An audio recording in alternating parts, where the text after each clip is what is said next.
time is it? Well, if my watch is right, that train's about due. Oh, I'm so excited I can hardly wait. Wonder if he's changed much. Oh, I hope he isn't thinner. There. With a couple of your home-cooked dinners under his belt, he won't be thin long.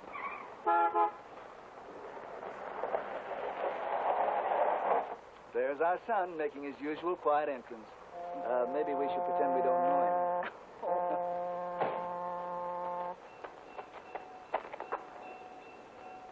Well, he's right on time. Yep.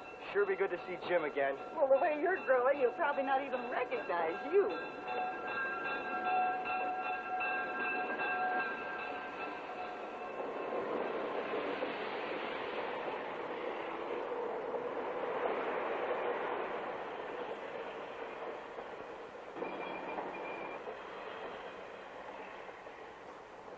Hi, Jim. Hi. Jim, you look wonderful. Hi, Mom.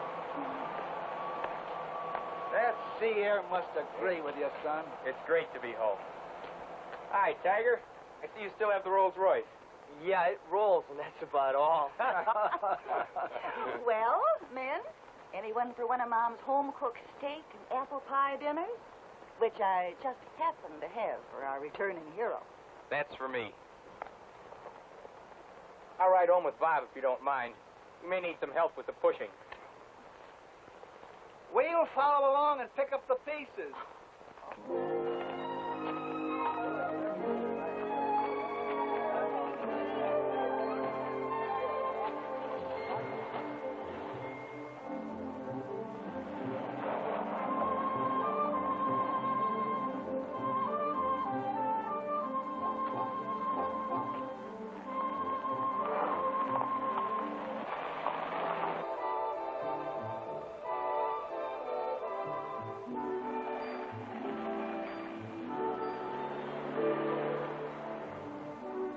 By the way, Mom's been telling me in her letters about this rocket thing you've got going. Sounds pretty good. Yeah, we're pretty interested in it, and we've got a lot of plans. I'll tell you about it later on if you've got a few minutes. Sure.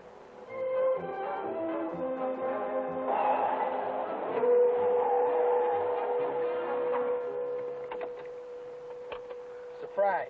We made it. Hey, that's Sally. Yeah. Hang on, I'll be right back. Hey, Sally. Hi. Hi, Jim. Your mom said you were coming home today. Where are you going? Downtown. Gee, I haven't seen you in a long time. You sure have changed. Have I? Oh, boy.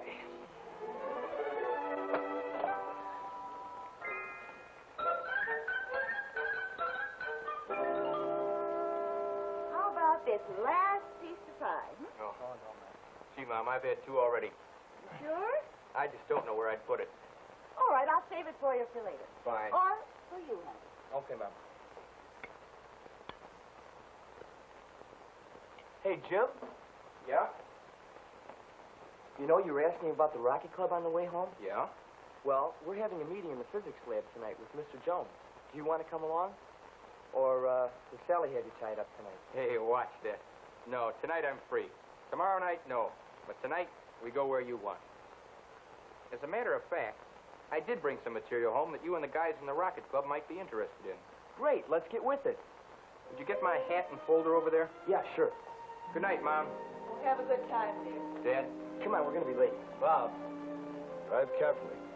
And, fellas, let's not stay out too late. Don't worry, Dad. I'll watch him. Why don't we cut it a bit short tonight, fellas, since we have a guest? Jim is a former student of mine, and I might add, one of the better ones. Jim, I think by now you've seen pretty much what we do, with all the emphasis being placed on outer space. There are clubs like this all over the country. And as a science teacher, I think this is a very encouraging sign. I certainly agree with you, Mr. Jones. But as I've been sitting here, I've been thinking that with all of this emphasis on outer space, I wonder how many people give any thought to inner space. It has all the interest and challenge of outer space, and it's a lot closer to us. Well, sounds interesting, Jim.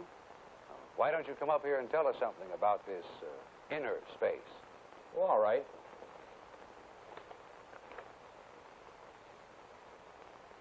I'm sure you all know that 2/3 of the Earth's surface is covered by water. And until recently, just as in outer space, man didn't have any way really to explore this world of inner space.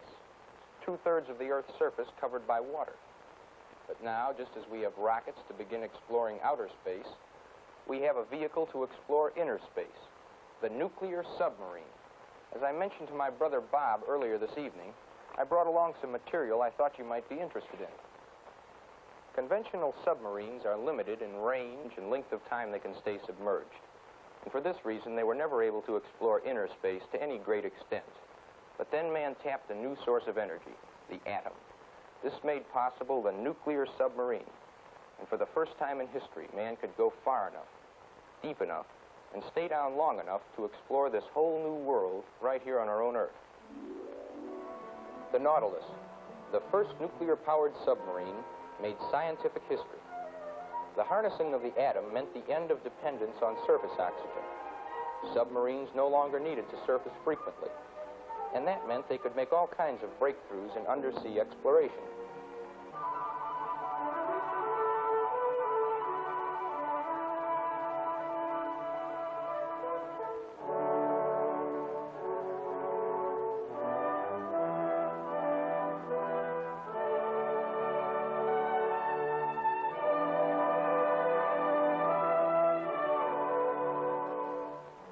So it wasn't long before several nuclear ships made incredible voyages across the North Pole, under the ice.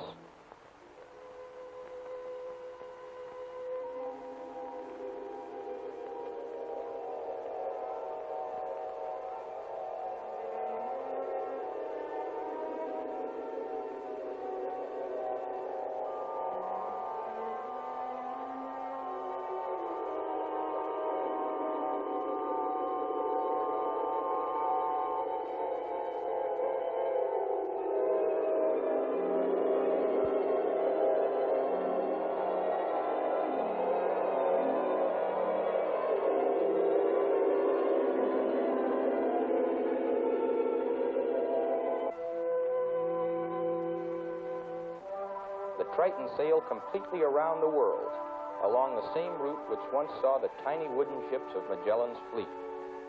But the Triton went Magellan one better. She sailed completely around the world underwater and came home in 80 days, whereas Magellan took almost 3 years. And these are just the early adventures in inner space. We've still got worlds and worlds to discover. Lands as remote as Venus or Saturn, hidden under tons of water for centuries. Well, I guess I've been getting a bit wound up in it, but it's been quite an experience for me so far. Yes? Jim, when did you first decide to go into submarines? Well, I guess it all started about 3 years ago. If you'd like, I'll give you an idea of how it happened. As I said, it all started about 3 years ago, when I was about to graduate from this very high school. As much as I wanted, I realized I wasn't going to be able to go on to college, what with the business reverses Dad had been having recently. Like you fellows, I was interested in science and had done pretty well in it. I had heard something about a nuclear power program the Navy had, and since I was looking for an opportunity to get into a field where a fellow with my interests could learn and advance, I thought I'd look into it. So I dropped around to the post office.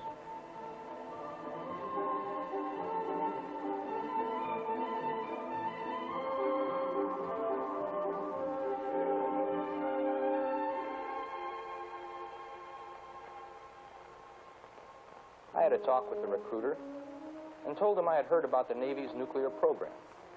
I told him of my background and my interest in science, and he began to explain the details of the program to me. The more he talked, the more interested I became.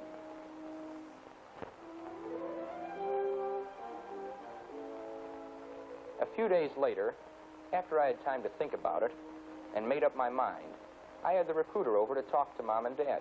I like the idea that Jim will be getting such wonderful technical training. Yes, Mr. Evans. With Jim's aptitude in the scientific field, which we can certainly see from his high school grades, I think the Navy's nuclear program would be ideal. But are you sure it's what you want to do, Jim? It's just what I want, Mom. Why, nuclear energy is the coming thing, and this way I can get in on the ground floor. I'll be getting the best practical education in the world, not just textbook stuff. The Navy is actually using nuclear energy now. I'm sure I'll have a real future in this field, Mom. Sounds very good, son.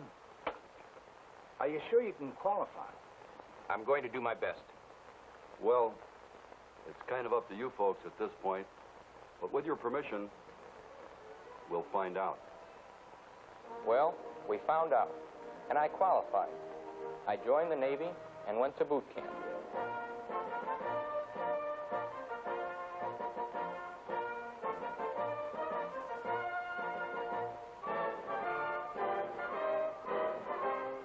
Later, I took my first step toward the thing I wanted most, the submarine service. I was interviewed by a classifier.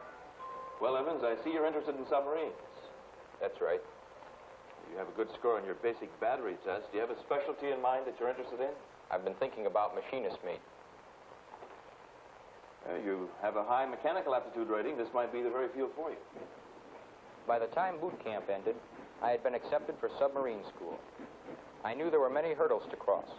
Ahead lay a long stretch of schooling before I could call myself a nuclear submariner. But I was on my way.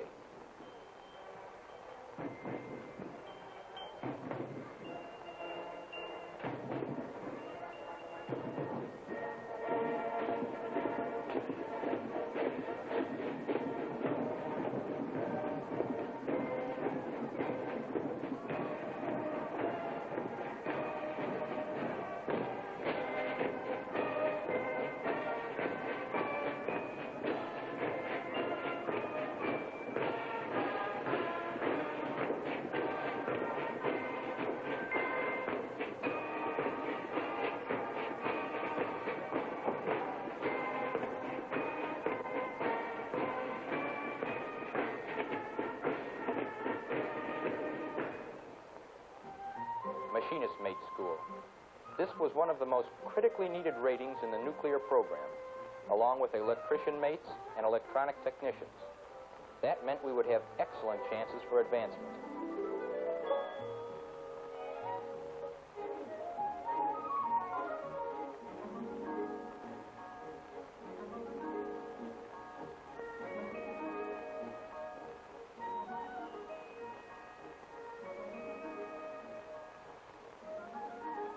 We worked with all types of machinery and equipment that drive and service submarines. After 3 months, graduation again, and orders. New London, and the Navy's famous submarine school.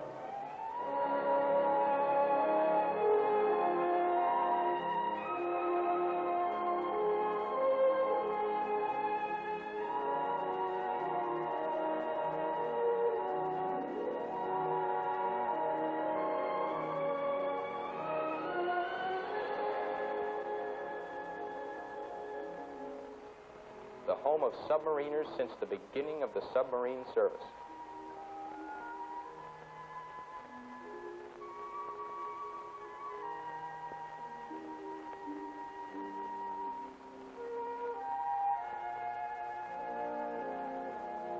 At these very piers, submarines had been fitted out for war patrols, filled with supplies, armaments, and torpedoes, so that they could carry the war to the enemy on his own home ground. I knew it would be quite a heritage to live up to.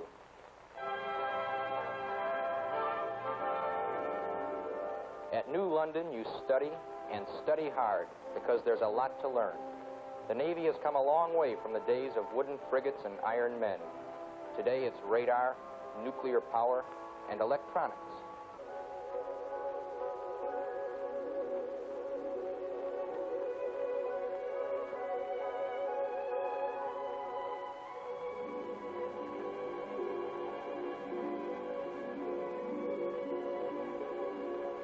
But you still have to be tough physically, too. Since you're going to be an amphibious animal, you need to learn everything you can about this new environment in which you're going to exist. And the preparation is tops.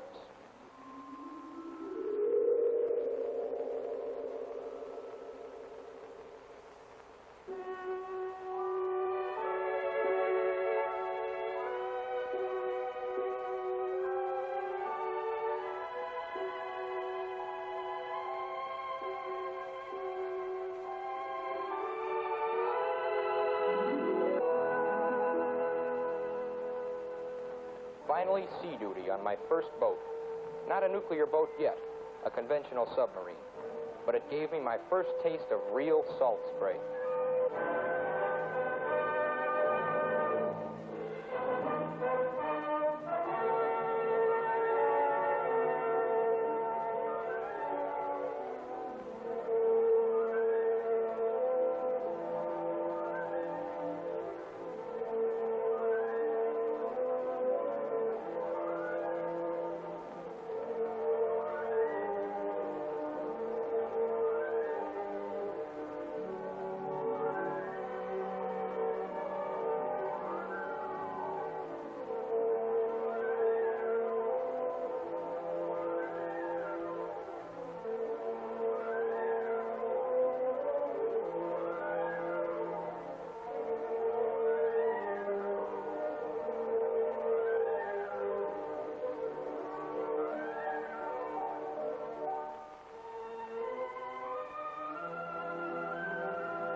There's no feeling in the world like going to sea. The waves reaching to the horizon, the feeling of going places. That's the excitement of the sea, whether you sail an 18th century schooner or a conventional submarine like mine. Now, I could call myself a sailor. When I first started standing my engine room watches, I finally realized the reason for all those months of training and study. There's just no substitute for fine training. And I was ready, thanks to the Navy. Later on, I stood watch at the diving planes as we took her down. Boy, if you think that isn't a thrill.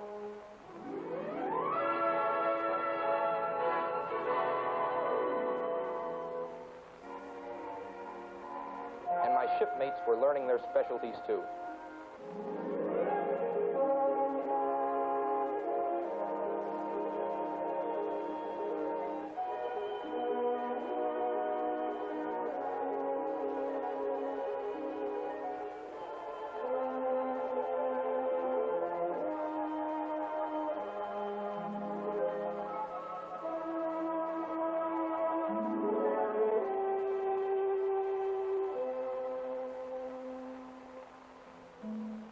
By the time I finished my first cruise, this was really my ship.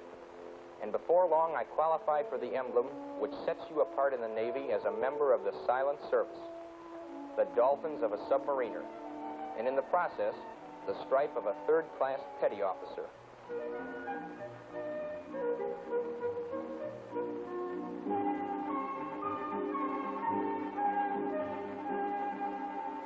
And then the final phase of my training. Nuclear Power School. 1 year of the finest technical training that a guy could want.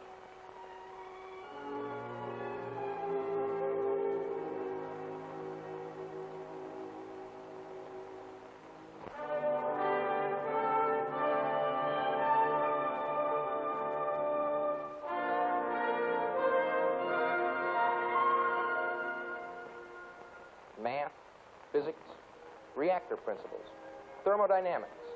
These were just a few of the courses I took during the first 6 months.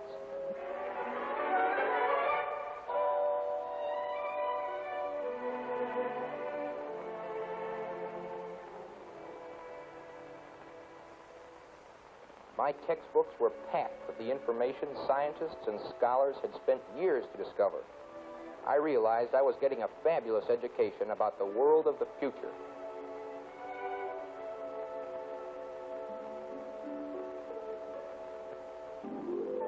But the Navy doesn't depend on textbook theories alone.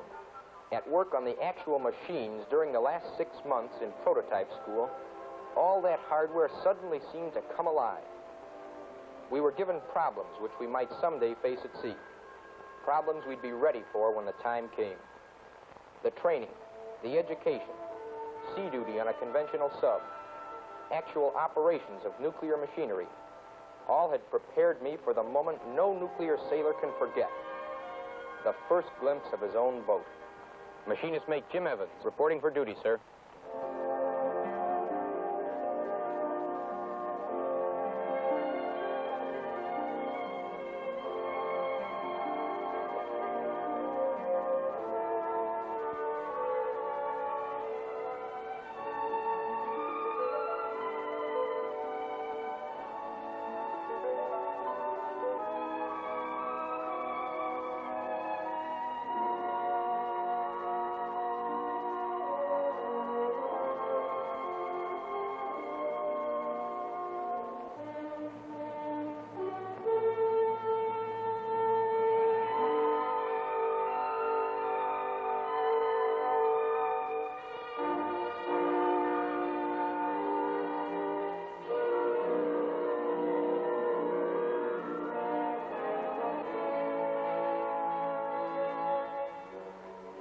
As the days passed at sea, I began to feel more and more that I really belonged.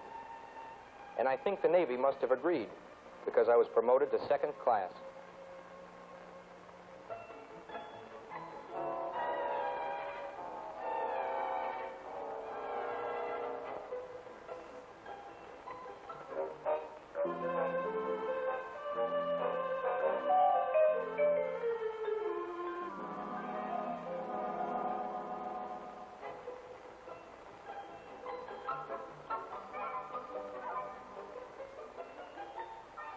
Sometimes there was horseplay and laughs, but there was a serious side, too.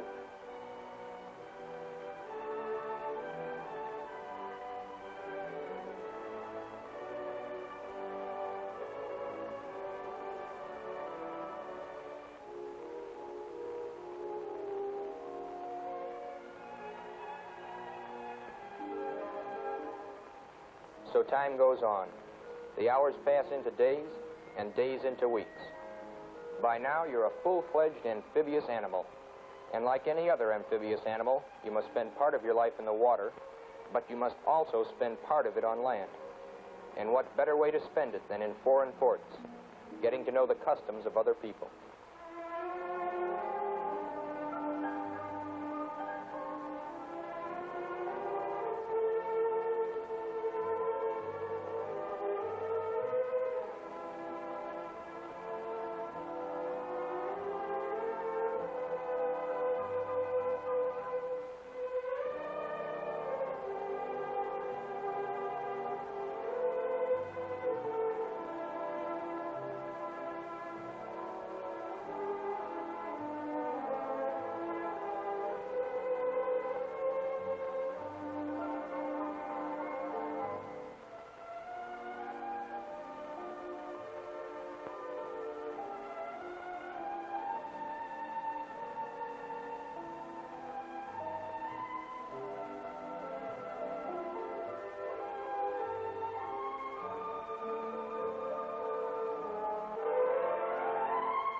But men must go down to the sea in ships, and for our ship, it was time to return again.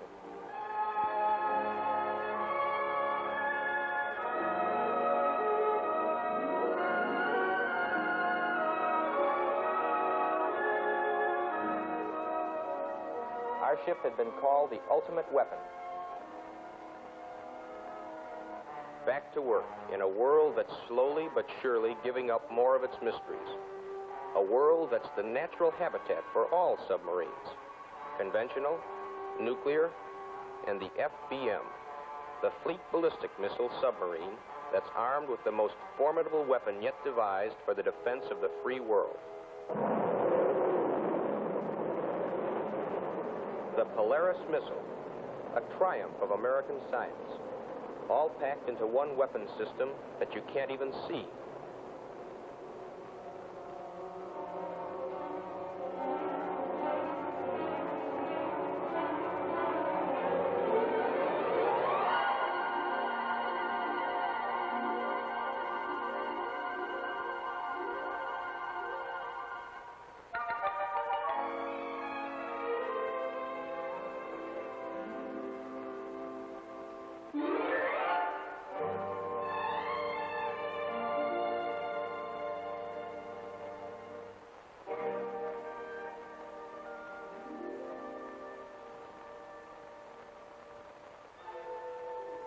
It's quite a life.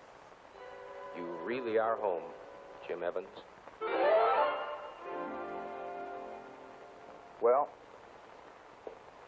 that's about how it happened, fellas. Jim, it's really encouraging to me as a teacher seeing one of my students going into a program like this.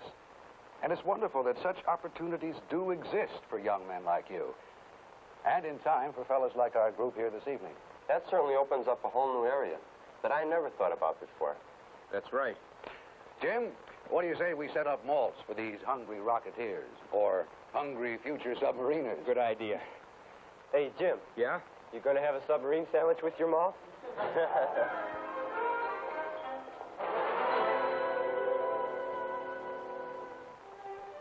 This was the story of one young man. We chose to call him Jim Evans. But Jim Evans is really many people. Your son, your brother, your cousin, your neighbor. Young men from all parts of this vast and wonderful nation of ours. It is these young men who are truly America's first line of defense, dedicated to the service of their nation and the cause of freedom throughout the world.